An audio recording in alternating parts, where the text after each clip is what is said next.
एक भोंदू रहता था, पर वो इतना सीधा था कि सब प्यार से उसको भोंदू ही बुलाते थे। गायों की सेवा करता था और जिस आश्रम में रहता था वहां के गुरुदेव शाम को प्रवचन करते थे तो सबसे पीछे बैठ के सुनता था। भोंदू को लगता था गुरुजी जो बोल रहे हैं ये बिल्कुल सत्य है, इसमें कोई झूठ नहीं है।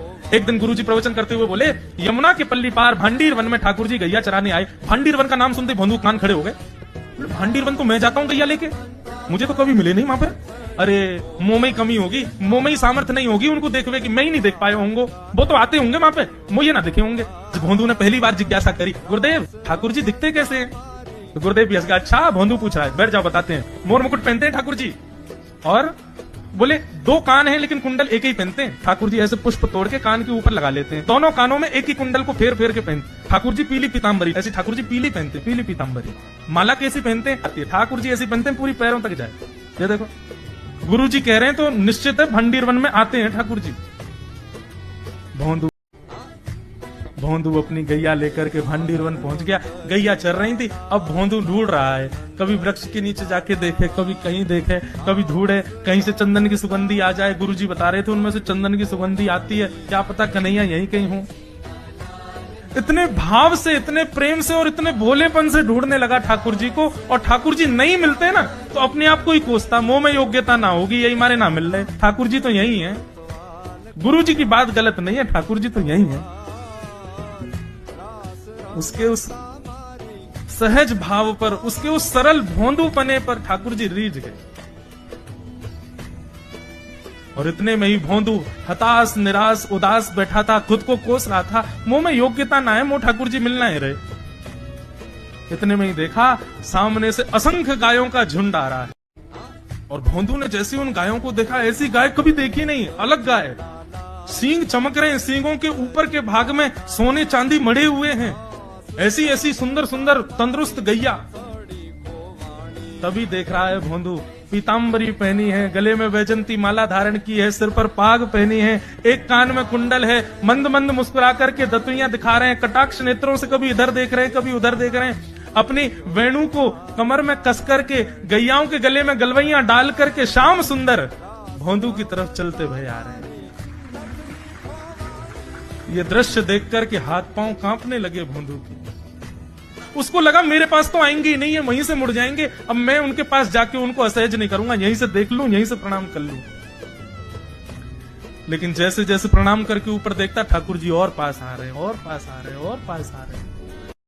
जैसे ही ठाकुर जी आकर के बैठे, भोंदू के पास शब्द नहीं है, हाथ पैर कंपित हो रहे हैं, उसको सूझ ही नहीं रहा करूं क्या मैं, इनके लिए क्या बिछाऊं, कहां बैठाऊं। ठाकुर जी ने अपने आप ही भोंदू के गले में हाथ डाली, अरे तेरा नाम कहा है?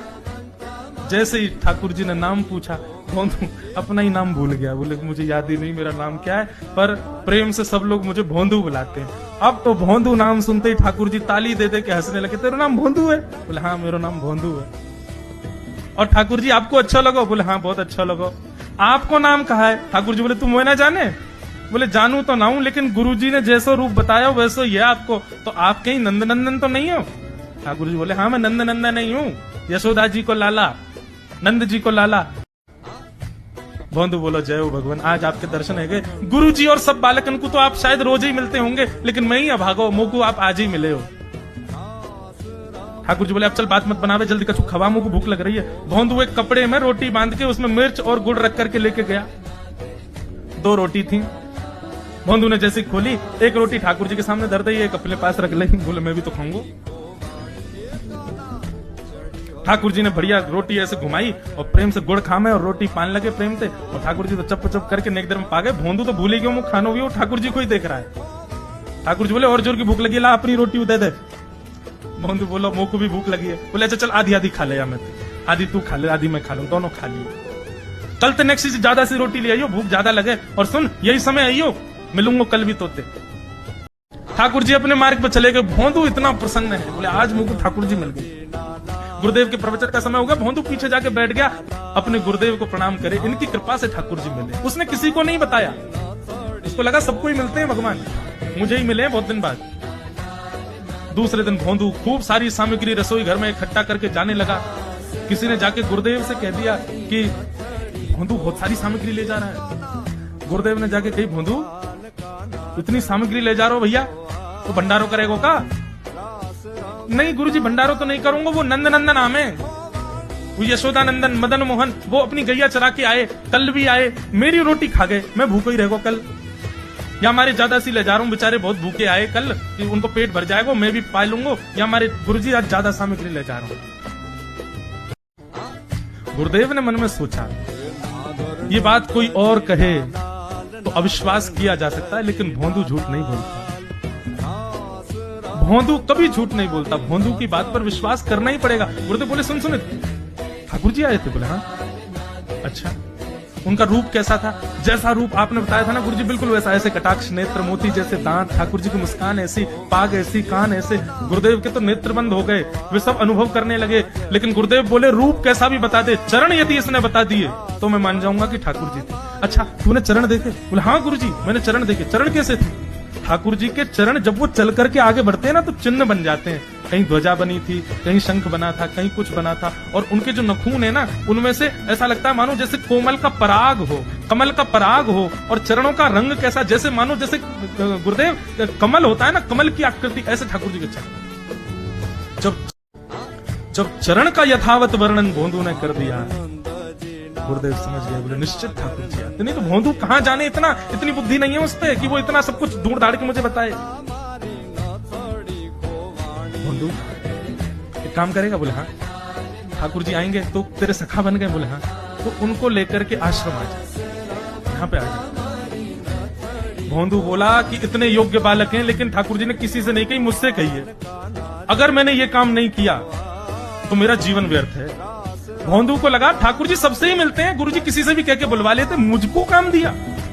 भोंदू ने तो उसको अपने हृदय में ले लिया, अब ये काम मुझे करना है। बोले गुरुजी मैं वचन देके जा रहा हूं, ठाकुर जी को मैं लेके आऊंगा। जा बेटा। भोंदू वन में चला गया। अब तो उसको मिलने की भी एक्साइटमेंट नहीं है और कोई उसके मन में भाव ही नहीं है, उसको ये है बस ठाकुर जी को मैं ले जाऊं। जाकर के बैठा, ठाकुर जी अपनी गैया चराते भय, ठाकुर जी आए, रूप देख करके फिर से भावुक हो गया भोंदू।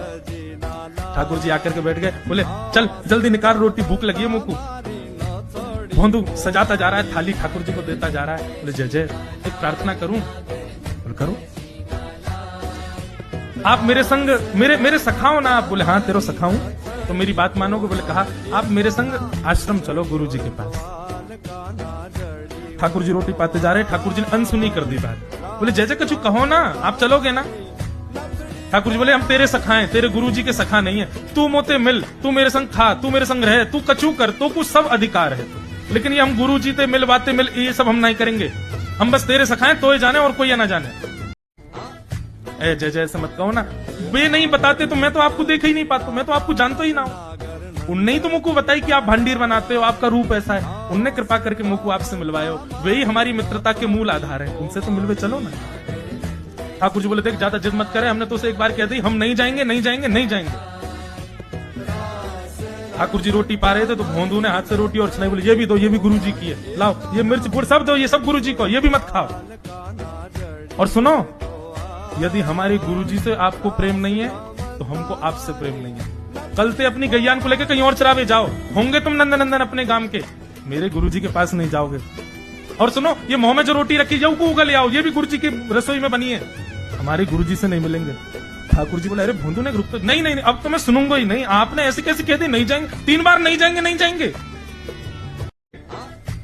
और ये भांडीरवन मेरो है, मैं यहाँ गैया चरावे आऊं, कल से अगर तुम और तुम्हारी गैया दिख गई मुझको तो तुम्हारी गैया को लेके मैं चलो जाऊंगा आश्रम, फिर तुम्हारी मैया बाबा तुमको मारेंगे। ठाकुर जी बोले अरे भोंदू इतना नाराज?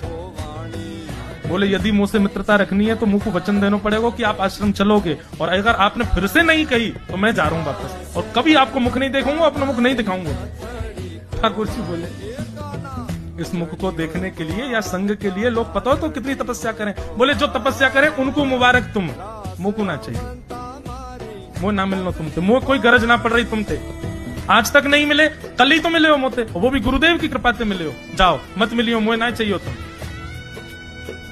ठाकुर जी बोले मैं तो ना जाऊंगा, मैं तो तेरे पास ही रहूंगा। बोले तुम मत जाओ, मैं जा रहा हूं। कि जाने लगा वापस। भोंदू, ठाकुर जी पुकार रहे हैं भोंदू, ठाकुर जी पुकार रहे हैं भोंदू, मानो जैसे त्रिलोकी लेके जा रहा है वो ठाकुर जी की। जैसे मानो पूरा ऐश्वर्य ठाकुर जी का ले जा रहा हो। अरे भोंदू ने रुक तो जा। भोंदू बोला अपना मुख भी नहीं दिखाऊंगा यदि आप नहीं चलोगे।